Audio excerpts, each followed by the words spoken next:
Do you want to know how to propagate your own trees, plants, and flowers for free, and then sell the extras as a side hustle? Welcome to Thrive in the Future podcast. Positive solutions to help you thrive. Designing your intentional life, homesteading, gardening, and rediscovering culture and tradition.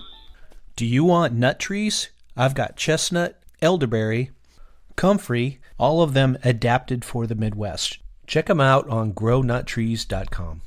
Welcome back to Thrive in the Future. This week, it's part 2 of my discussion with Grant Payne on how to start a nursery side hustle. We talk about flowers, and we also talk about how to propagate from cuttings, figs, elderberries, beautyberries, etc., etc. I was on the phone today with a guy who wanted me to help him start a plant nursery, essentially. He didn't really know what he wanted, but everything he said was the definition of a plant nursery. Yep. And I pretty much had to tell him I can't do it. That's something that me and my fiance are doing.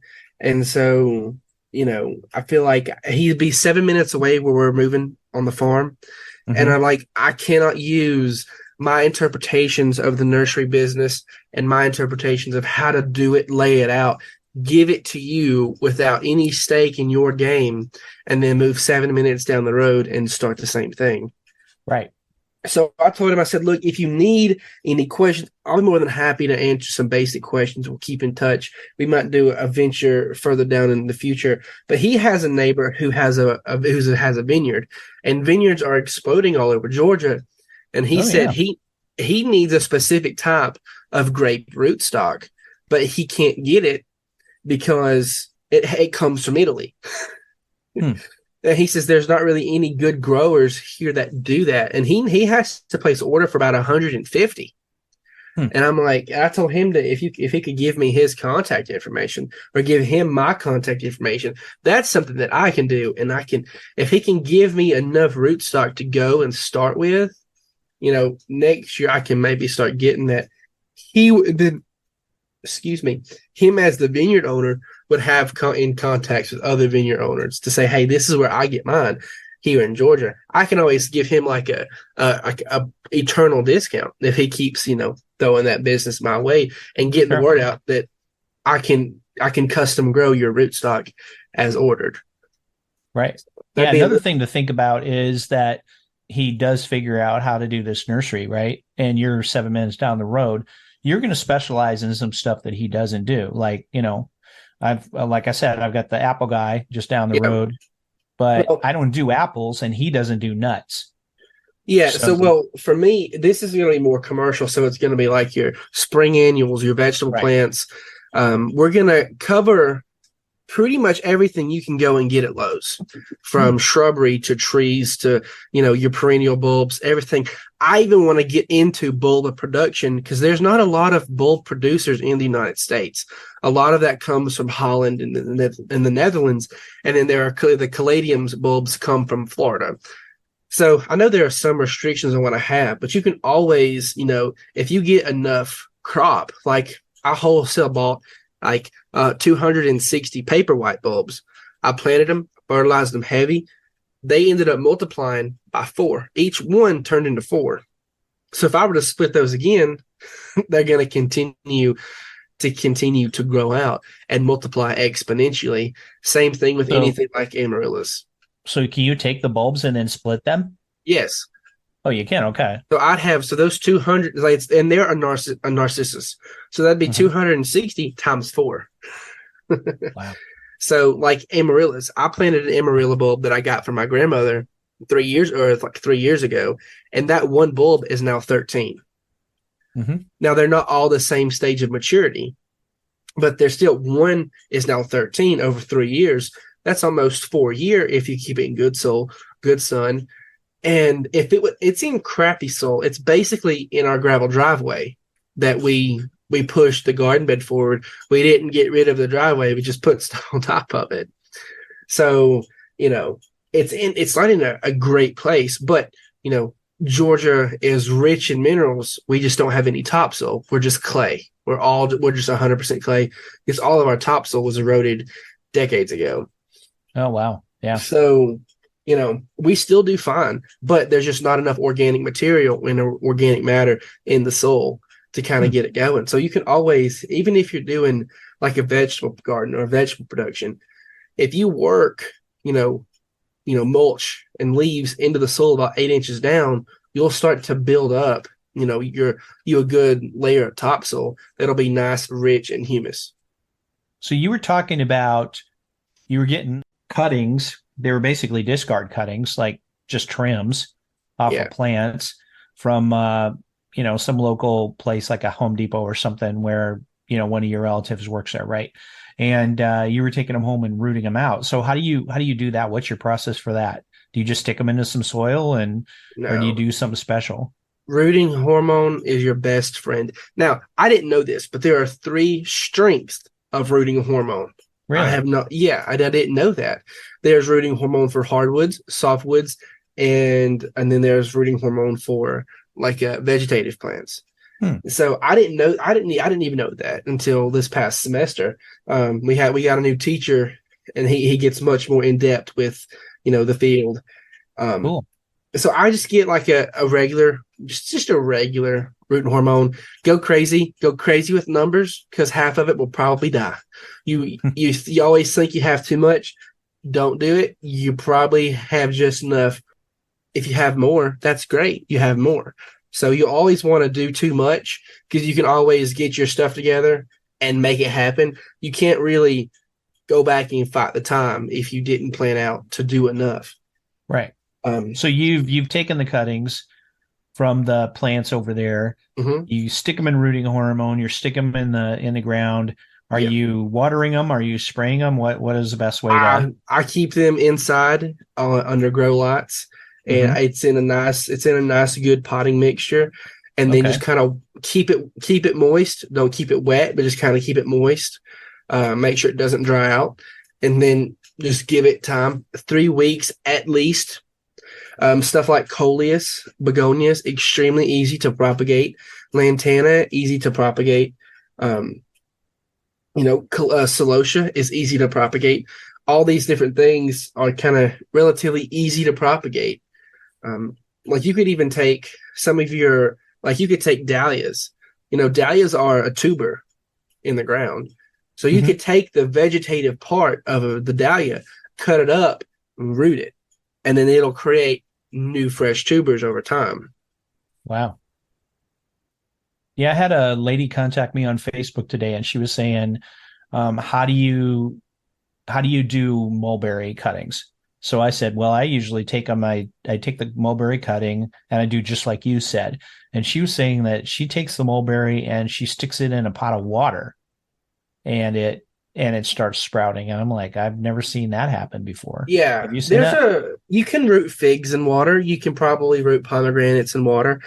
I accidentally rooted an American beautyberry, and I didn't even know what it was. It just started growing in the middle of one of my raised beds. And I'm like, this isn't straight up plant. And I'm like, its leaves were different than a beautyberry. Then it started putting on fruit first year. I'm like, whoa, this is awesome.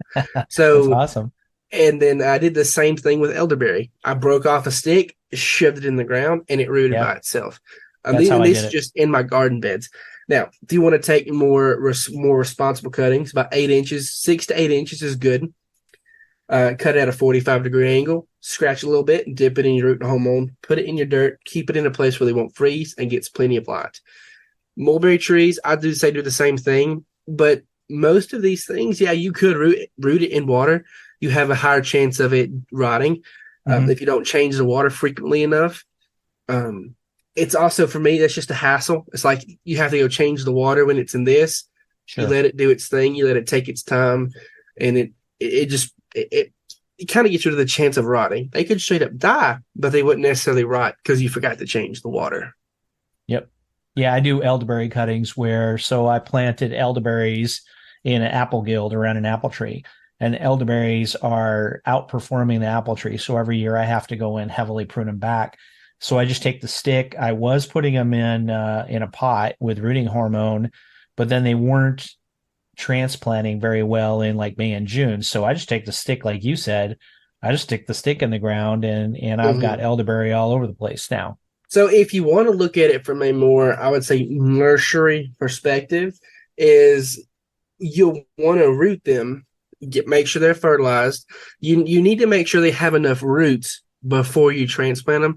You need to make sure they're very well established, they're healthy, and you might want to pot them up a time or two before you plant them in the ground, just to make sure they are strong enough to withstand that transplant shock. Like I took some figs to school for root. They're about a 3-inch log, like widthwise in diameter. That's a fig that I cut down from my fig tree, because it had some fig borers, and I ran into the bottom of it with a lawnmower, and it started to rot.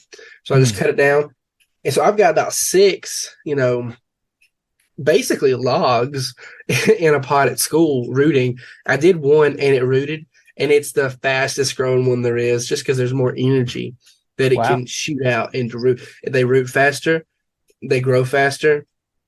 That's what just kind me. Of figs. What kind of figs are they? I don't know. It's either a brown turkey fig, or another type of fig. It's more of a smaller fig. Right. Not a great producer, but I figured for the heck of it, I just do it because it was such a girthy rooting. Sure. What do you? How do you make figs? What do you use them for? So you can eat them just as a fruit. Figs are inverted flowers.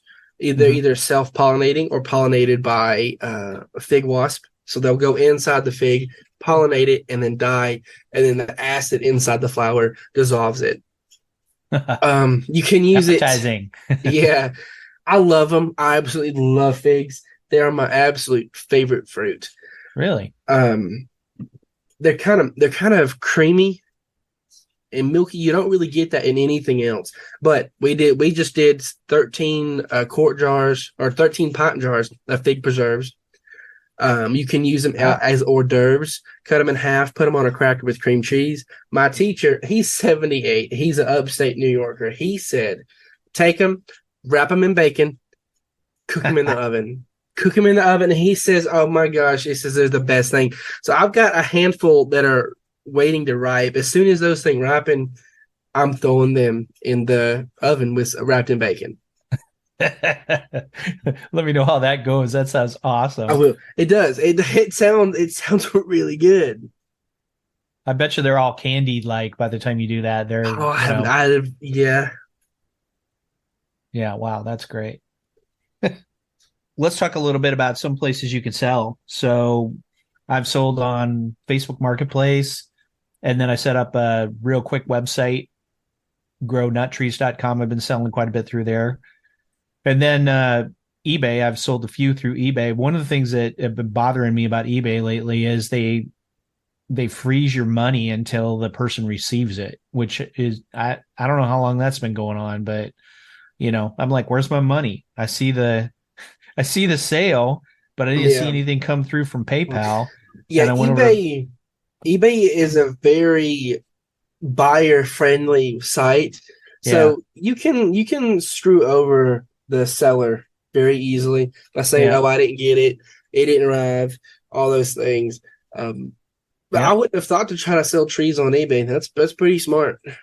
Oh yeah, they got lots of stuff on there like that. So and most of the chestnuts I could compete with on price. And this is where doing local is good, because then you're not competing on price. You're competing on it's local. But hey, I've got 50 bazillion chestnuts, so I put some out there and some sold. One of the things that's really funny is, so my chestnuts are from this tree down at the elementary school, right? They're Chinese chestnuts, they're hybrids, but I don't know how much they're hybrids. They're from the chestnut farm, the one that got frozen out. So that's where he got the original chestnuts, and he planted them in the ground, and then they took off. So I've got a bunch of people that are just wound around the axle because they go, well, no, it can't be Chinese chestnuts. Well, how much are they hybridized? They got to have American in there. And I'm just like, look, I don't know. They're hybrid. The guy down there hybrids them a whole bunch, it's okay. And then everybody wants these Dunstan chestnuts. Have you seen those? Because I think they're in North Carolina. I haven't seen the Dunstan, but a buddy of mine who's in forestry talks about Darling 51 chestnuts. Yeah. So it's the same type of thing. So this dude, Dunstan, like 75 years ago or something, found one tree that survived out of his whole orchard. One tree survived the blight. So then he either crossed it or he grafted it. And then eventually it was, once the patent ran out, then some nursery down there in North Carolina trademarked it, and now they're selling them. And I mean, they send them to Walmart and stuff, and people line up. They tell you exactly when they're going to get to Walmart and all this other. They're pretty expensive, but they're sold TM, and you can't sell them. Technically, everybody does on eBay, but you're not supposed to sell them because they're trademarked or whatever. So, but I've had all kinds of people ask me for them. So I got some Dunstan chestnuts from eBay, the actual seeds, and then I'll sprout those out and I'll say, look, these are second generation Dunstan. They're not really Dunstans. I'm not breaking your little trademark. So, but they're going to be a little bit more truer to Dunstan. So plant patents are such a fun thing, because it'll be that variety will be patented, but you'll have another company come out and then repatent like that same plant. Looks the same. They just give it a different name. Sure. But so Darling 58 is it's a blight tolerant chestnut tree. They inserted a gene from wheat into the chestnut, and it's like 99.99 chestnut, but that spliced wheat gene, and what makes it almost completely immune to the blight. We can't have any GMO chestnuts. Oh no! I know, right? It's like it sounds gene spliced chestnuts. It sounds, but it's like, is that how bad is that? Was it a Roundup Ready wheat is it a Roundup Ready wheat chestnut seed? So that's funny. Take it as you will. I think that's honestly kind of really cool how they can do that. The science behind it is kind of awesome. Yeah, definitely. So yeah, I've noticed, like I said, that a lot of the nurseries are not doing fall plants, and the reason for that is because they haven't gone dormant yet, and they like to send bare root because then they don't have to send a pot. Yeah. So a lot of the nurseries now have moved away from doing the fall, because then they'll just wait till they go dormant, and then or they'll take orders and then they'll do it later after they go dormant. But then they'll sell them bare root, and then they won't have to send a pot with soil in it, which is real heavy. One thing you could always do is your shrubbery around your house, azaleas, cleara, camellia, your boxwoods, your ilexes, all the things like that. You can always take and root those. Yes, they could take up to 3 months before they put off their first root. And it also could take roughly, 3 years for them to grow to size. But still, if you're wanting to become a nursery and you want that to be like your long-term goal, you need to think long-term in creating, nursery products. So every year you can make 100 cuttings off of a boxwood. And so every year you just have, another 100 cuttings coming in and doing their thing. Yeah. That's cool. So what kind of timing are you looking at to get your nursery going? You got to get your land situation taken care of? The property, we should hear back from the court about the middle of November. And as soon as we kind of get the okay, it's going through, me and my fiance are going to sit down, figure out what we're going to do, and then we're going to buy a 16 by 120 foot hoop house. Oh, wow. And so we're going to use it for vegetable crop, nursery production, the whole thing. And then, it's going to be great. We're really getting close to that. That's cool. I'm getting all excited again. I know, me too. I'm like, I have a list of things to propagate. I want to propagate, blueberries, elderberries, figs, beauty berries. I've got a whole list of things I want to get and propagate. You're making me want to do it so much faster. Blackberries, dahlias, hibiscus, all the stuff I kind of have around the house. And it's like, you're giving me more work to do. Just getting so excited from it. Yeah, definitely. Take care. Are you thriving? Check out the Thriving Community Telegram group. It's where our community shares our solutions, our wins, and even our losses. Come and share your stories. Join by going to signup.thrivingthefuture.com. And check out Thriver News. It's thriving community news without the noise. It's where Perpet and I have more long-form articles about different topics, including homesteading, intentional living. For example, some of the things we've had here is how to make comfrey salve or balm on the fly, the challenge of being present, basically musings from around the fire pit, teaching kids that failure is an option, a food forest walkthrough of year 3, what worked and what didn't. So check it out at thriver.news. And if you like this episode, consider joining the Thriving Patreon, where you can get early episodes, extras, outtakes, ebooks, as well as lots of bonuses. That's at patreon.com/thriveinthefuture. Thank you for listening to Thrive in the Future podcast. If you like what you hear, please click that like or subscribe button in your favorite podcast app. Follow us on Twitter at ThriveInTheFute, and also go to thriveinthefuture.com.